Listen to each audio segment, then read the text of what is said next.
सभी को नमस्कार। आप सभी का हार्दिक स्वागत है। राजस्थान के प्रमुख मंदिर हम पढ़ रहे थे, उसका ये सेकंड पार्ट है और वीडियो आने में थोड़ा लंबा समय लग गया। इसके लिए हम तहे दिल से माफ़ी चाहते हैं और आगे जो सीरीज है इसको कंटिन्यू करने का प्रयास करेंगे। तो ये जो आपके आरपीएससी और राजस्थान कर्मचारी चयन बोर्ड के जितने भी एग्जाम हैं उन सभी के लिए आपके लिए लाभदायक साबित होगी। सबसे जो 31वां प्रश्न है यह है, निम्न मंदिरों को प्राचीन से नवीन क्रम में लगाइए। हर्षद माता मंदिर, विमल शाही मंदिर, लूणव शाही मंदिर और रणकपुर जैन मंदिर। तो इसका राइट आंसर होगा 1, 2, 3 और 4। फिर है कालक्रम इसका चुनना है। तो किराड़ू का मंदिर है वो सबसे पहले बना। इसके बाद में ये जो मंदिर है बाड़मेर में है, जगत शिरोमणि मंदिर, रणकपुर मंदिर। तो ये तीनों 1, 2, 3 इसका जो कालक्रम है ये इस तरह से। निम्न मंदिर को निर्माण काल के अनुसार क्रमबद्ध करें। बाडौली शिव मंदिर है, भंडदेवरा शिव मंदिर है और लूणवसाई मंदिर है। तो बाडौली का शिव मंदिर सबसे पहले बना, फिर भंडदेवरा शिव मंदिर, फिर लूणवसाई मंदिर का निर्माण हुआ। इसके बाद निम्न को सही कालानुक्रम में लगाइए। विमलसाई 1031 में बना और लूणवसाई 1230 ईस्वी में। रणकपुर का जो मंदिर है वो 15वीं शताब्दी में निर्मित मंदिर प्रमुख मंदिरों में गिना जाता है। आगे है, निम्न मंदिरों को प्राचीन से नवीन क्रम में लगाइए। हर्षद माता मंदिर, किराड़ू मंदिर और जगत शिरोमणि मंदिर। जगत शिरोमणि मंदिर का निर्माण जो करवाया गया था रानी कनकावती, जो मान सिंह की धर्मपत्नी थी, उनके द्वारा, मान सिंह की रानी थी, उनके द्वारा यह करवाया गया था। 1, 2, 3 ये इसका राइट आंसर हो जाएगा। विमल साई मंदिर किस तीर्थंकर को समर्पित है? तो यह है ऋषभ देव आदिनाथ को। लूणव साई मंदिर किसने बनवाया था? तो यह बनवाया, उत्तर बी हो जाएगा इसका राइट आंसर, वास्तुपाल तेजपाल के द्वारा यह बनवाया गया था लूणवसाई मंदिर। भंडदेवरा का शिव मंदिर किस जिले में स्थित है? तो यह बारां जिले में स्थित है। जगत शिरोमणि मंदिर किस देवता को समर्पित है? तो ये कृष्ण को समर्पित है और कनकावती ने अपने पुत्र जगत सिंह की याद में यह मंदिर बनवाया था, इसलिए जगत शिरोमणि मंदिर इसका नाम रखा गया। रणकपुर में जैन मंदिर किस जिले में स्थित है? रणकपुर का जैन मंदिर पाली में स्थित है। ठीक है, आगे है अगला प्रश्न, कथन और कारण। जिस प्रकार का ट्रेंड चल रहा है, आगामी जो कृषि पर्यवेक्षक वैकेंसी होने वाली है, जो एग्जाम इसका 18 अप्रैल को प्रस्तावित है, उसी के हिसाब से आपकी तैयारी का आपको पता चल जाएगा। तो प्रैक्टिस के लिए आप इस सेशन को जरूर ज्वाइन करें। ओसिया 18वीं से 12वीं सदी में गुर्जर प्रतिहार कला का प्रमुख केंद्र था। जोधपुर की बात, ओसिया जोधपुर में है, क्योंकि वैष्णव सेव और जैन मंदिरों का निर्माण है। वैष्णव सेव और जैन मंदिरों का निर्माण पारंपरिक शैली में हुआ। तो इसका राइट आंसर हो जाएगा, वो कथन और कारण दोनों सही है और कारण कथन की सही व्याख्या भी करता है।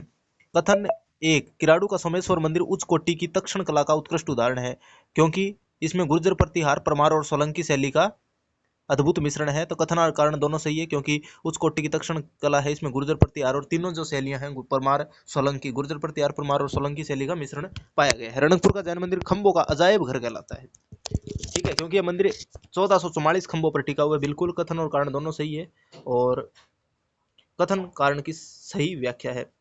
देलवाड़ा के जैन मंदिर उत्तर मध्यकालीन शिल्पकला का चरमोत्कर्ष माने जाते हैं। कारण, क्योंकि वे राजस्थान गुजरात की चालुक्य शैली के प्रमुख नमूने हैं। कथन और कारण दोनों सही है तथा कारण कथन की सही व्याख्या है। नागदा का सास बहु मंदिर विष्णु को समर्पित है, क्योंकि इन मंदिरों का निर्माण गुहिल शासक श्रीधर ने 1026 ईस्वी में करवाया था। तो दोनों सही है, परंतु कारण कथन की सही व्याख्या नहीं है। जगत शिरोमणि मंदिर आमेर में काले पत्थर की कृष्ण मूर्ति स्थापित है, क्योंकि इसे चित्तौड़ से लाकर यहाँ प्रतिष्ठापित किया गया था। और यह प्रसिद्ध मंदिर है, जो बार बार बता चुके हैं कि रानी कनकावती ने इसका निर्माण करवाया था। कथन और कारण दोनों सही है और कारण कथन की सही व्याख्या है। बाडोली का शिव मंदिर पंचायतन शैली का है, यानी 4 मंदिरों के बीच में एक मुख्य मंदिर स्थापित किया जाता है। जो पंचायतन शैली जो गुप्त काल में भारत के अंदर प्रचलित हुई, लगभग 400 बीसी के चौथी शताब्दी में, 300 बीसी के 300 सीई के अंदर, क्योंकि इसमें मुख्य मूर्तियां शिव पार्वती और उनके सेवकों की। तो बिल्कुल दोनों सही है, परंतु कारण कथन की सही व्याख्या नहीं करता है, क्योंकि पंचायतन शैली होने के पीछे शिव पार्वती का जो मंदिर है उससे संबंधित वो कोई जरूरी नहीं। 15वीं सदी के बाद राजा प्रसादों पर मुगल प्रभाव स्पष्ट दिखाई देता है, क्योंकि राजपूत शासकों का मुगलों से संपर्क स्थापित हो गया था। बिल्कुल ठीक बात है, कथन और कारण दोनों सही है। और दुर्ग स्थापत्य कला और मंदिरों पर दोनों पर मुगल प्रभाव वास्तुकला उन पर दिखाई देता है।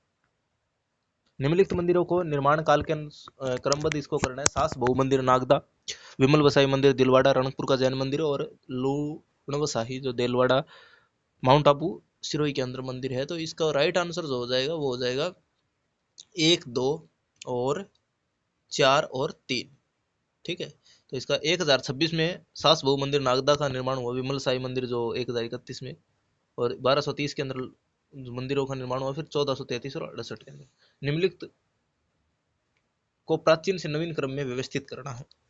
ओसिया के मंदिर, नागदा का सास बहु मंदिर, दिलवाड़ा का विमल साई, रणकपुर जैन मंदिर। तो राइट आंसर हो जाएगा 1, 2 और 3, 4। रणकपुर का जैन मंदिर किस तीर्थंकर को समर्पित है? तो राइट आंसर हो जाएगा आदिनाथ। किसको है? आदिनाथ। विमल साई मंदिर का निर्माण किसने करवाया था? तो इसका राइट आंसर हो जाएगा विमल शाह ने। लुणु साई मंदिर का निर्माण किसने करवाया? वास्तुपाल तेजपाल ने। इसके अलावा सास बहु मंदिर कहाँ पे है? तो उदयपुर नागदा में। खजुराहो ऑफ राजस्थान किसे कहते हैं? तो किराड़ू को कहते हैं। सचिया माता मंदिर कहाँ स्थित है? तो राइट आंसर ओसिया जोधपुर के अंदर हो जाएगा। बड़ौली का शिव मंदिर कौन सी शैली का है? तो ये पंचायतन शैली के अंदर जो निर्मित है।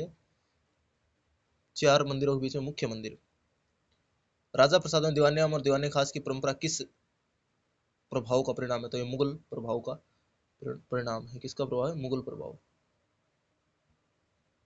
तो आपको प्रश्नों की ये श्रृंखला किस प्रकार से लगी हमें कमेंट सेक्शन में ज़रूर बताएं, और आगे आप किस प्रकार से कौन से टॉपिक पढ़ना चाहते हैं, किस प्रकार के हम प्रश्न लेकर आए उस पर अपनी राय दे सकते हैं। बाकी अगला जो टॉपिक है चित्रकला और लोक कला, जिससे बार बार एग्जाम में क्वेश्चन आते हैं, उससे संबंधित लेकर आएंगे। और अपना जो ये स्कल्पचर जो आर्किटेक्चर का जो कला और वास्तुकला का जो टॉपिक था ये खत्म होता है। यहाँ पे हमने दुर्ग मंदिर और महल जितने भी थे जल स्थापत्य सभी को पढ़ लिया है।